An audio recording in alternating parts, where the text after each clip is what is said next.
everybody. Welcome, ladies and gentlemen, to A Late Show. I am your host, Stephen Colbert. Today was a very tense day. And this is a very tense time for America for a host of reasons. And if you're looking for a way to take the edge off, may I remind you, it is 420. Now, for those of you not in the know, 420 is the one day a year weed smokers celebrate smoking weed every other day of the year. And this April 20th is the big one because today, 420 turned 50. 50! That means it's old enough to sneak off into the garage while the kids are at soccer practice and smoke half a joint, but then it has a panic attack. So it spends the afternoon on the couch drinking water and watching QVC. Far out, man. This is the 50th anniversary because back in 1971, a group of California high school students used to gather to smoke pot every day at 4:20 p.m. Admirable punctuality for a group of kids who were always high. These kids were nicknamed the Waldos.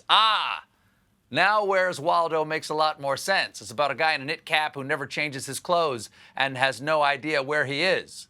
Although, looking at those eyes, I think he might have moved on to cocaine. If anyone's looking to find him, I bet he's with Don Jr. Now, 420 looks a lot different than it did 50 years ago, mostly due to the burgeoning legalization effort. In fact, as of today, it's at least partially legal in states like Illinois, Massachusetts, Baked Alaska, and I want to smoke some weed. My writers take 420 very seriously. In the latest polls, 91% of U.S. adults say marijuana should be legal in some form, including 60% that approve of recreational use, and more than 4 in 10 cannabis users believe 420 should be recognized as a national holiday. Okay, that's insane. I mean, there's no holiday for drinking other than St. Patrick's Day, Cinco de Mayo, New Year's Eve, the day before Thanksgiving, the 4th of July, and the whatever day this is. But if you marked 420, please be sure to watch your language, because some people in the marijuana biz would rather you not call it the marijuana biz.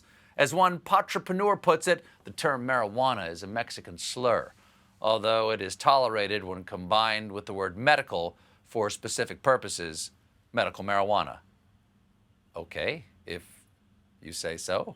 It does seem weird that the offensive term is okay if it's medical. The CDC doesn't encourage women to do self-bazonga exams. We can still call cannabis weed, though, right? Wrong.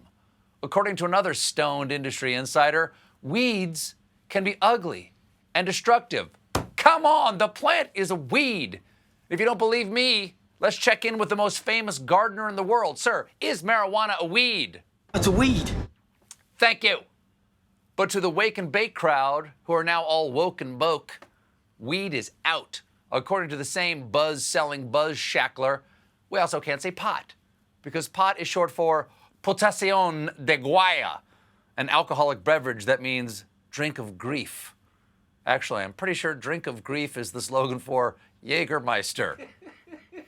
One Ganjapreneur said any term applied to cannabis other than cannabis is negligent and abusive behavior that we abhor. We're not allowed to use any slang? I gotta say, these people seem pretty uptight. If only it was legal for them to take something that could help them chill the out. Of course, there's a lot of different ways to celebrate 420. In Michigan, the artist Afro Man, known for his song Because I Got High, will be performing a 420 concert at the M40 Speedway in Newburgh Township. But there's one hitch. Even though it's a pro-pot concert and recreational marijuana is legal in Michigan, it's not going to be allowed on the property because organizers were not able to get a permit in time. I can't believe someone who smokes a lot of pot didn't get something done in time. Of course, this forced Afro Man to make some small adjustments to his biggest hit. I was gonna play my hit, but nobody's high. We failed to get necessary permits, now nobody's high. It's like Groundhog Day if the groundhog had just died. Wow, man. It's 420 and nobody's high, and nobody's high, and nobody's high. It's a township issue. It's a local ordinance, but we gotta comply. Come on, y'all. Check it out. I requested the permit, filled it out, but forgot to reply. How about I play Let's All Get Drunk, another hit of mine? There will not be any alcohol or marijuana at the event. Show's over. Whether or not you celebrate 420, mind trips might be the only ones Americans are taking anytime soon, because yesterday, the State Department announced they were going to update their advisories, raising the number of countries listed at level 4, do not travel, to 80%. I've got bad news for the college kids who are hoping to study abroad. You can't go to Barcelona. You're going to have to finish the semester in Cincinnati. For a year now, other countries have been banning us. Now the tables have turned, and the CDC says international travel poses additional risks, and even fully vaccinated travelers are at increased risk for getting and possibly spreading new COVID-19 variants. America's back, world! You can't break up with us if we break up with you first. And we're winning this breakup. We're posting selfies on the beach with our new boyfriends.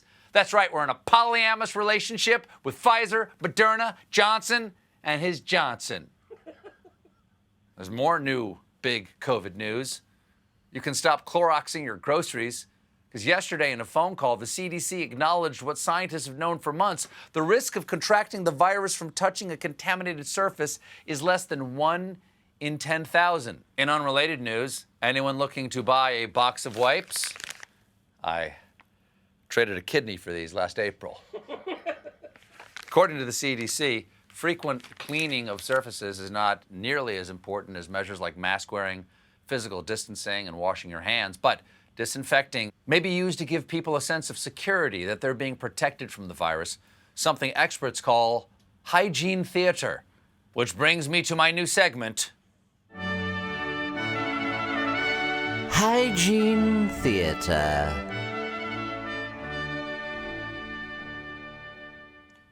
To bleach or not to bleach, that is the question.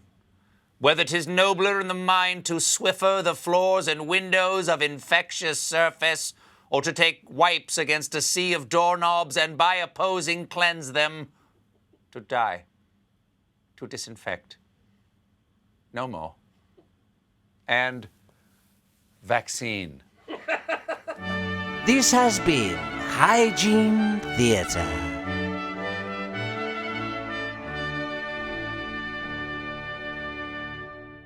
Speaking of great acting and COVID protocols, the Oscars are coming up on Sunday, and unlike other award ceremonies this year, Hollywood's biggest night will be Zoom-free and in-person.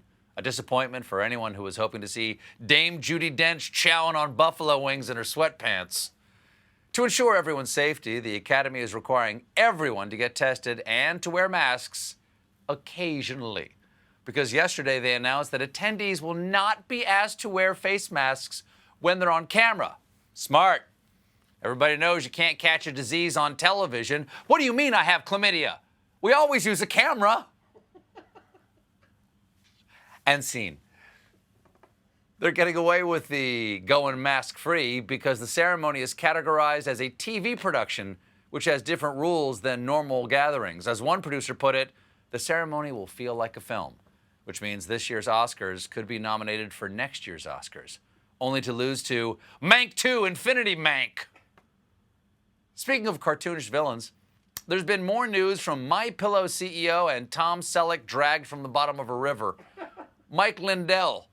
Since the election, Lindell's whole deal has been pushing voter fraud conspiracies, which led to him being sued by Dominion Voting Systems for $1.3 billion, as well as being permanently banned from Twitter, which means now Twitter users have to get all their linen closet-based conspiracy theories from the Serta sheep.